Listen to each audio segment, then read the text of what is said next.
बात करते हैं हिंसा की आग में धधक रहे बांग्लादेश की। छात्र नेता और इनकलाब मंच के प्रवक्ता उस्मान हादी का आज ढाका में सुपुर्द खाक किया जा रहा है और इस मौके पर भारी भीड़ जमा है। हादी के जनाजे में मोहम्मद यूनुस भी शामिल है और हादी को लेकर बांग्लादेश की अंतरिम सरकार ने एक दिन के राष्ट्रीय शोक का भी ऐलान किया है। जनाजे को देखते हुए सुरक्षा के पुख्ता इंतजाम भी किए गए हैं। जैसा आप यहां पर देख सकते हैं, भारी संख्या में भीड़ यहां पर मौजूद है और हादी को सुपुर्द खाक किया जा रहा है। यहां पर एहतियात भी बरती जा रही है। ये ध्यान रखा जा रहा है कि कहीं माहौल बिगड़ ना जाए और इसी को लेकर विशेष सुरक्षा के इंतजाम किए गए हैं। हादी के जनाजे में मोहम्मद यूनुस भी शामिल हुए हैं। ये बड़ी खबर इस वक्त की आपको बता रहे हैं। ढाका में उस्मान हादी को आज सुपुर्द खाक किया जा रहा है और वो प्रक्रिया इस वक्त जारी है सुपुर्द खाक करने की। हादी के जनाजे में मोहम्मद यूनुस भी शामिल हैं। माहौल खराब हो गया था जब यह खबर आई थी कि उस्मान हादी की हत्या कर दी गई है, गोली मारी थी उन्हें। उस वक्त उसके बाद सिंगापुर में उनको भर्ती कराया गया था, इलाज चल रहा था, लेकिन उनकी जान चली गई और उसके बाद बांग्लादेश में हालात बिगड़ गए। बांग्लादेश में अराजकता फैल गई, बांग्लादेश में तोड़फोड़ की गई, हिंसक प्रदर्शन किए गए, आगजनी की गई, पथराव किया गया और सुरक्षा बल वहां पर मूक दर्शक बना रहा। टारगेट किया गया, एक हिंदू युवक को बेरहमी से पीट दिया गया, मॉब लिंचिंग की गई और उसके शव को नग्न अवस्था में जला दिया गया बीच चौराहे पर और पुलिस वहां मूक दर्शक बनी रही। बांग्लादेश को इस वक्त जला डाला। बांग्लादेश धधक रहा है, हमले हो रहे हैं, तोड़फोड़ हो रही है, आगजनी हो रही है और अभी जो आप तस्वीरें देख रहे हैं ये उस्मान हादी के जनाजे की तस्वीर है जहां भारी भीड़ इस वक्त मौजूद है और भारी तादाद में लोग यहां पर मौजूद हैं, आए हुए हैं। लेकिन यहां पर भी ये जानकारी मिली कि हालात बिगड़ सकते हैं, तो ऐसे में विशेष सावधानी यहां पर बरती जा रही है। अब देखिए, उस्मान हादी की बात की जा रही है। कौन था उस्मान हादी? तो आप ऐसा समझिए, पूरा नाम था शरीफ उस्मान हादी। युवा छात्र नेता था और इनकलाब मंच का प्रवक्ता भी हादी थे। उसके साथ ही 2024 के छात्र आंदोलन में शामिल हुए। 2024 में जो हुआ वो सबने देखा, छात्र आंदोलन में शामिल हुए। 2024 के छात्र विद्रोह के बाद एक नेता के तौर पर उभर के आए, लोगों के बीच में अपनी जगह बनाई और हसीना की सरकार गिराने में उस्मान हादी का हाथ था, शामिल थे उस वक्त। 12 दिसंबर को उस्मान हादी को गोली मार दी गई थी बीच सड़क पर जब ये जा रहे थे। बाइक सवार हमलावर आते हैं, गोली मारते हैं और उसके बाद वहां से फरार हो जाते हैं। अब उसके बाद इलाज कराया जाता है और सिंगापुर भेजा जाता है, लेकिन इलाज के दौरान सिंगापुर में उस्मान हादी की मौत हो जाती है। और जैसे ही ये खबर आती है उसके बाद से दंगे शुरू हो जाते हैं, उसके बाद से तोड़फोड़ शुरू हो जाती है, आगजनी शुरू हो जाता है, पथराव शुरू हो जाता है, मीडिया हाउस को टारगेट किया जाता है, यहां तक कि हिंदुओं को भी टारगेट किया जाता है। सुमित चौधरी हमारे सहयोगी हमारे साथ में जुड़े हुए हैं, इंद्रजीत भी हमारे साथ में जुड़े हुए हैं। सुमित, आज हम ये तस्वीरें भी देख रहे हैं, उस्मान हादी के जनाजे सुपुर्द खाक जो किया जा रहा है, भारी तादाद में लोग वहां पर शामिल हैं, भीड़ बहुत ज्यादा शामिल है। अभी वर्तमान के हालातों को देखते हुए आपका अनुभव क्या कहता है? बांग्लादेश किस ओर जा रहा है? देखिए, अगर आप पिछले 18 महीनों से आकलन करें खास तौर पे, तो आपको नजर आ जाएगा कि बांग्लादेश में हर दूसरे दिन, हर हफ्ते गृह युद्ध जैसी स्थिति पैदा हो जाती है। अगर आप 2 आंकड़ों पर अगर नजर करें खास तौर पे, तो आप नजर आएगा आपको हिमांशु की पिछले 18 महीनों में करीब-करीब हिंदुओं पर जो अटैक हुए हैं, 23-24 से ज्यादा हिंदू लोगों पर अटैक हुए हैं, करीबन 150 से ज्यादा मंदिरों को तोड़ा गया है और ये घटनाक्रम लगातार तब हो रहा है जब इंटरिम गवर्नमेंट के जो चीफ है मोहम्मद यूनुस, वो इस बात को कहते हैं कि ये ज्यादातर चीजें नए बांग्लादेश की चीजें हैं। बांग्लादेश में लगातार तरक्की हाँ। हो रही है, बांग्लादेश लगातार पीस की तरफ जा रहा है। लेकिन ये आंकड़े जो ह्यूमन राइट कमीशन ने भी, आप बता दें कि उन्होंने भी इन बातों की पुष्टि की थी कि देखिए, बांग्लादेश की स्थिति में कई ऐसे गंभीर चीजें हो रही हैं जो ठीक नहीं है। तो ये आप मानिए कि ये सारी चीजें बांग्लादेश में हो रही है। दूसरी तरफ एक और आंकड़ा है, एक और चीजें हैं जो अपने आप में बयां करती हैं कई चीजों को। पिछले 18 महीनों में बांग्लादेश में करीबन 24 से ज्यादा नई पॉलिटिकल पार्टीज आई हैं। करीबन इस समय बांग्लादेश के अंदर 60 से ऊपर पॉलिटिकल पार्टीज हैं, 24 के करीब जो है पॉलिटिकल पार्टीज नहीं आई है और सबका जो आपके देख सकते हैं कि झुकाव हो, आइडियोलॉजी हो, वो एंटी इंडिया सेंटिमेंट्स को लेकर ज्यादा है। वो लगातार उन चीजों को प्रोवोक कर रहे हैं। तो आप मानिए कि शायद सरकार ये होने देना चाह रही है, एजेंसीज लगातार उसको प्रोवोक कर रही है और अभी भी इस हादी के, यानी ये स्टूडेंट जो आप कह सकते हैं लीडर के तौर पर हादी जिस तरीके से एमर्ज किए हैं, पिछले 1 सालों में एमर्ज किया था, उसकी चीजों को भी अगर आप देखें, आप समझेंगे कि ये सारा इंटरनल मैटर था बांग्लादेश का, क्योंकि ये जो हमलावर शख्स थे ये हादी के साथ ही इन्वॉल्व थे। बताया ये भी जाता है, जो बांग्लादेश की खुद इंटरनल आप कह सकते हैं रिपोर्ट बताती है कि ये दोनों शख्स कैंपेन में उसके साथ थे, लगातार जुड़े हुए थे। और मोटरसाइकिल जब ऑटो में बैठकर हादी निकल रहे थे तब इन्होंने मोटरसाइकिल पर आगे उनको फॉलो किया और फिर उनको गोलियां उन पर दागी। लेकिन सारी चीजों को कैसे बदलाव किया एंटी इंडिया सेंटिमेंट्स ने, वो भी हमने लगातार देखा। तो शायद अगर आप देखें, एक आपने क्योंकि सवाल ये पूछा था कि बांग्लादेश किस तरफ जा रहा है, बांग्लादेश दरअसल एक एंटी इंडिया सेंटिमेंट्स की तरफ जा रहा है, जिसको शायद वहां की सरकारें ही भी प्रोवोक कर रही हैं। हिमांशु। इंद्रजीत भी हमारे साथ में।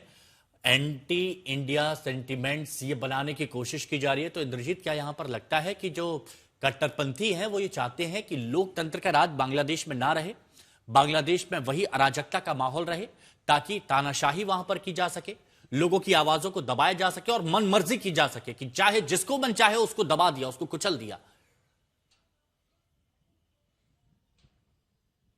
देखिए, अगर बांग्लादेश की राजनीति को जो जो जानकार है, जो फॉलो करते हैं, वो साफ तौर पे ये कह रहे हैं कि देखिए 25 तारीख को बीएनपी के जो एक्टिंग प्रेसिडेंट है, चेयरमैन है, तारिक रहमान, खालिदा जिया के पुत्र, वो बांग्लादेश वापस आ रहे हैं 18 सालों के बाद। अब आप सोच सकते हैं बांग्लादेश की पॉलिटिक्स बाइपोलर रहा है। हालांकि सुमित कह रहे थे कि बहुत सारे नए ऐसे पॉलिटिकल पार्टीज हैं जो उभर के आई हैं, जैसे एनसीपी, जो छात्र आंदोलन के जरिए हसीना की सरकार को गिराया गया था, उन्हीं छात्रों ने एनसीपी या नेशनल सिटीजन्स पार्टी उन्होंने बनाया है, लेकिन उसका ज्यादा संगठन नहीं है, ऑर्गेनाइजेशन नहीं है। हालांकि छात्रों के बीच में उनकी काफी पॉपुलैरिटी है, लेकिन बांग्लादेश की राजनीति अभी भी बाइपोलर बनी हुई है, जहां एक और बीएनपी है जो सत्तारूढ़ पार्टी थी कभी, और अवामी लीग है जिसको जो क्षमता में कुछ दिन पहले थी, लेकिन उनको हटा दिया गया है। अब पूरी अवामी लीग की लीडरशिप भारत में है, शेख हसीना खुद भारत में है। अब इस संदर्भ में अगर आप देखें तो अवामी लीग के सपोर्टर्स बांग्लादेश में चाहे ही हो, लेकिन उनके लीडर्स जो है वो इस वक्त भारत में है, और उनके खिलाफ काफी गुस्सा, जनाक्रोश बांग्लादेश में अभी भी है। और बीएनपी का जो लीडरशिप है उसको भी आप अगर देखें तो खालिदा जिया खुद मौत के साथ जूझ रही हैं, लड़ाई कर रही हैं। वो बहुत ही क्रिटिकल सिचुएशन में इस वक्त अस्पताल में है। यही कारण है कि उनके बेटे 18 सालों के बाद जो एक्साइल में थे, बाहर रहते हैं, वो वापस बांग्लादेश आने की कोशिश कर रहे हैं और 25 तारीख को आएंगे। तो लोग जानकारी मानते अच्छा इंद्रजीत, मैं आपको कुछ देर के लिए रोकता हूं, क्योंकि अभी बांग्लादेश से जो पत्रकार हैं सलाउद्दीन शोएब चौधरी साहब, वो हमारे साथ में जुड़ चुके हैं। सलाउद्दीन शोएब चौधरी साहब, हमने देखा बांग्लादेश में मीडिया हाउसेस पर भी कैसे हमले हो रहे हैं, पत्रकारों को भी निशाना बनाया जा रहा है। बांग्लादेश में अभी जो हालात हैं उसके पीछे की आप खास वजह क्या मानते हैं? बहुत बहुत धन्यवाद। देखिए, पिछले साल की तख्ता पलट के बाद पाकिस्तानी आर्मी और आईएसआई को 54 इयर्स के बाद मौका मिला बांग्लादेश में फिर लफड़ा करने की। और हम सब जानते हैं कि यूनुस खुद पाकिस्तानी आईएसआई के कठपुतली है, और इसके साथ मिलकर पाकिस्तान कोशिश कर रहे हैं बांग्लादेश को पूर्व पाकिस्तान, फिर से पूर्व पाकिस्तान बनाने के लिए, मगर ये कभी कामयाब होने वाला है नहीं। और जैसे मेरे एक सम्मानित को पैनलिस्ट कह रहे थे कि जो नेशनल सिटीजन्स पार्टी, इसके पॉपुलरिटी है नहीं, इसके एक तरीके के पागलपन है लोगों की दिल में। मगर जब आप वोट की बात करेंगे तो अवामी लीग या बीएनपी, ये दो बड़े पार्टी की ही वोट बैंक की 80 to 85% है, और जमात इस्लामी और इस्लामी सारे दल पार्टी को मिला के वोट बैंक है 6 to 7%, और एनसीपी का वोट बैंक है 0.02%। तो यूनुस खुद समझते हैं कि अगर चुनाव होगा तो यूनुस को वापस आने की कोई स्कोप नहीं है। इसके लिए वो चाहते हैं, वो जो छात्र लोग एनसीपी ये चाहते हैं कि यूनुस इलेक्शन ना करे, चुनाव ना करे, और यूनुस बांग्लादेश की इसके जो अभी जो इसके जो इंटीरियम रेजिम है, इसको ये विप्लवी क्रांतिकारी सरकार घोषणा करके यूनुस खुद सुप्रीम लीडर बन जाए ईरान की तरह।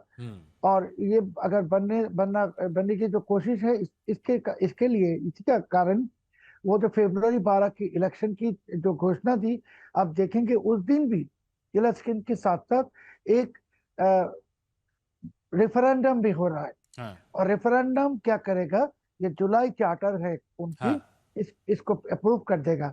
जब जुलाई चार्टर अप्रूव हो जाता है तो ये कॉन्स्टिट्यूशन के ऊपर स्थापित होगा, यानी जो प्रेसिडेंट है, आर्मी चीफ है, सबकी नौकरी चली जाएगी। और उसी दिन से 12 फरवरी से ही यूनुस सुप्रीम लीडर बनेगा और बांग्लादेश चले जाएगा जो रेवोल्यूशनरी सरकार, या आप कहिए कि खिलाफती सरकार ईरान की तरह। लेकिन चौधरी साहब, कुल मिला के हम ये कह सकते हैं कि आईएसआई के हाथों की कठपुतली बने हुए हैं इस वक्त मोहम्मद यूनुस। लेकिन एक बात बताइए, जो मुट्ठी भर ऐसे लोग हैं, उनसे कहीं ज्यादा तादाद में वो लोग हैं बांग्लादेश के जो एक मजबूत लोकतंत्र चाहते हैं, लेकिन उनको मिल नहीं पा रहा। तो कैसे बांग्लादेश को पटरी पर लाया जाएगा? देखिए, बांग्लादेश की पॉपुलेशन 18 करोड़, मगर ये जिहादियों की टोटल संख्या 4 लाख से ज्यादा नहीं थी। मगर इनके पास तो हथियार है, वेपन है, एक्सप्लोसिव है, गोला बारूद है। आपने देखा है कि जो डेली स्टार और प्रथमालों में ये जिहादियों गए थे, जो डेली स्टार में आग लगाने के लिए प्रथमालों में, और आर्मी ने 20 मिनट की मोहलत मांगा था उनसे कि 20 मिनट के वक्त दे दो, हम जर्नलिस्ट को निकालते, बाद में तुमको जो जी चाहे कर लो। सो हमारे को लगता है कि ये जिहादियों जो काम कर रहे, इसके वजह कारण है कि हमारे आर्मी के और जनरल वक़ार-ए-ज़मान के चुप रहना, कि ये जो चुप रह के इनके जो ताकत को और भी बढ़ा दिया। अगर आर्मी एक्शन में जाता है, एक्टिव होता है, तो 24 घंटे में ये जिहादी एकदम गुम हो जाएगा, कोई कहीं भी नहीं दिखाई देगा। अभी प्रॉब्लम बांग्लादेश का है कि हमारा जो आर्मी है ये खुद जिहादियों को अपीस कर रहा है कि जिहादी के खिलाफ कोई एक्शन नहीं ले रहे, और यही मेन प्रॉब्लम का है। और ये तो सबसे बड़ी बात है, सबसे बड़ी दिक्कत है, क्योंकि यहां पर एक हिंदू युवक की हत्या कर दी जाती है, वहां पर भीड़ है, अराजकता हावी हो जाती है, और वहां पर लोग आते हैं, क्या कहते हैं कि आप यहां से हट जाइए, आप यहां से चले जाइए, हम आपको गिरफ्तार नहीं करेंगे, बस शव हमें दे दीजिए। लेकिन उसके बावजूद ये भीड़, ये अराजक लोग, ये उपद्रवी दंगाई क्या करते हैं? आग लगा देते हैं। और यहां पर अब समझना होगा बांग्लादेश की जनता को कि उन्हें देश को कैसे चलाना है। मोहम्मद यूनुस तो आईएसआई की कठपुतली बने हुए। बहुत बहुत शुक्रिया आप सभी का हमारे साथ जुड़ने के लिए।